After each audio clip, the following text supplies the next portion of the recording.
1997. Cette année-là, les Jeux sans frontières se déroulent en Hongrie, à Budapest.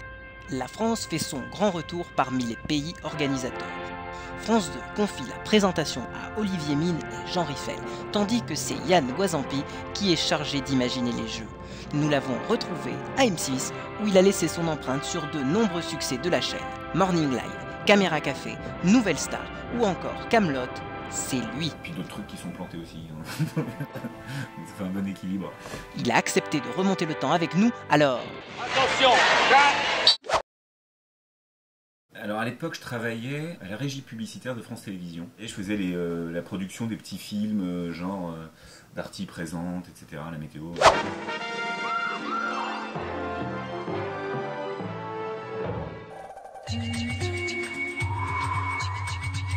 Et je m'ennuyais, beaucoup. Et il se trouve que 2 ans auparavant, un peu par hasard, j'avais écrit un jeu pour TF1, qui s'appelait Télédélire. Et comme je m'entendais bien avec ma responsable chez France Télévisions, elle m'avait dit « Tu devrais rencontrer les gens des variétés, parce qu'ils relancent Jeux sans frontières, comme tu as fait un jeu, voilà, et puis voilà. » Et donc ça fait comme ça, ils m'ont proposé d'être leur représentant français, et de cramer quelques neurones pour proposer des jeux pour l'édition 97 de Jeux sans frontières. Une fois par mois à peu près, on avait des réunions à l'UER, à l'Eurovision à Genève, où là il y avait les concepteurs des autres pays qui étaient mandatés par les autres pays participants. Donc il y avait des Hongrois, il y avait des Hollandais, il y avait des Portugais, il y avait des Suisses, des Italiens, etc. C'était une production européenne, mais en réalité aux commandes c'était une production hongroise.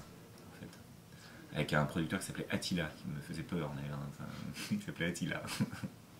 C'était très rigolo, on se retrouvait pendant 2 jours, chacun exposait son truc, il y avait une espèce de mise en commun des jeux qui permettaient de les enrichir, et puis surtout de prendre en compte après les contraintes de filmage et de budget aussi. C'est-à-dire qu'après, le truc n'était pas gigantesque non plus, on pouvait pas faire, ça faisait pas la taille de 3 terrains de football, donc fallait raisonner plutôt en 3D avec des éléments plutôt verticaux que des trucs qui se déroulaient sur des kilomètres et des kilomètres.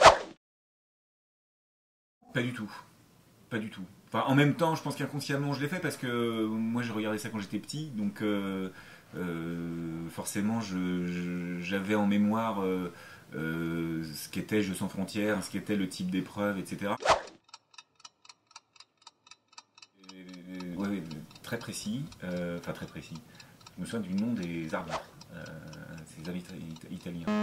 Il y avait Luigi et Gennaro. C'était un Luigi, il me semble qu'il y avait un Luigi. Jeux sans frontières, c'est un programme familial. C'est un programme familial, et en général, quand on dit programme familial, c'est surtout un programme que les parents peuvent regarder avec les enfants sans avoir honte, ou sans que ce soit choquant, ou il faut que ce soit avant tout divertissant, il faut que ce soit spectaculaire. À titre tout à fait personnel, moi ça marchait sur 2 trucs pour moi, Jeux sans frontières. Ça marchait sur le côté un petit peu ridicule des mecs en costume. Donc ça c'est assez rigolo, mais qui se déguisent en carotte ou en saucisse de Strasbourg pour tomber dans une choucroute. Enfin, voilà. Ça c'était assez, ça j'aimais bien. Et le côté équilibre précaire. C'est-à-dire qu'on se gaufre assez régulièrement. Et c'est ça qui est marrant. Et quand on a réuni ces 2 choses-là, a priori ça marche. Alors après, il faut raconter une histoire. L'idée était que soit véhiculée à travers les jeux une partie de la culture ou du patrimoine de chaque pays représenté. Après il y avait des histoires aussi de danger, il ne fallait pas non plus que ce soit trop dangereux. Et c'est là d'ailleurs qu'on voit maintenant, notamment avec les jeux japonais, que la notion de danger enfin, les curseurs ont été assez considérablement augmentés à ce niveau-là. Une prise de risque qu'il n'y avait pas du tout. Les mecs se font super mal maintenant. Je ne sais pas si vous voyez les Takashi's Castle et les choses comme ça. C'est quand même, ou même Wipeout, je ne sais pas si vous voyez ce format. C'est quand même un truc où les mecs se font très très très mal. Hein. On se fait mal, mais c'est pas grave. On se prend des gamelles, en veux-tu, en voilà. On tombe de très haut. Mais même d'ailleurs Interville, la Vachette, faut y aller. Hein. Moi j'irai pas, hein, pour le coup. Interville, il y a un côté plus concernant que Jeux sans frontières. Jeux sans frontières, il y avait voilà, c'était à dimension européenne.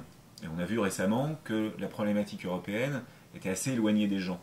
C'est pas quelque chose qui s'appropriait facilement. Alors que le côté, ça pour le coup, Interville est très fort à mon avis là-dessus, parce qu'il y a un côté guerre de clochers qui est formidable, qu'on retrouve au foot quand tu es à Saint-Etienne qui rencontre Lyon, ou MPSG, etc. Donc où il y a vraiment un affrontement. Savoir si on va gagner contre les Slovaques ou contre les Portugais ou les Grecs, l'enjeu est moindre, il est moins parlant, il est moins quotidien dans l'esprit des gens. Les candidats français étaient super dilettantes.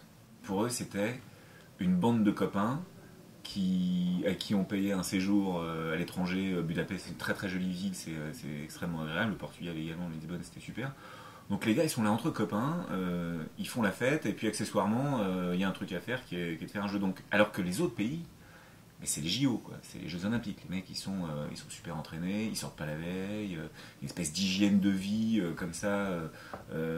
Ils sont ils prennent ça très très à cœur. Hein. Et nous, il y avait un côté colonie de vacances, mais sympathique hein, d'ailleurs. Je crois que c'était des gars du Sud-Ouest, hein, donc qui avaient un sens de la fête assez aigu, très entraînés à ce niveau-là. Moins sur le plan athlétique, on va dire. Et c'est un petit peu pareil. Moi, j'ai un peu le sentiment dans l'Eurovision. Il y a des pays pour qui ça compte énormément, parce que c'est une manière de s'exporter aux yeux des autres.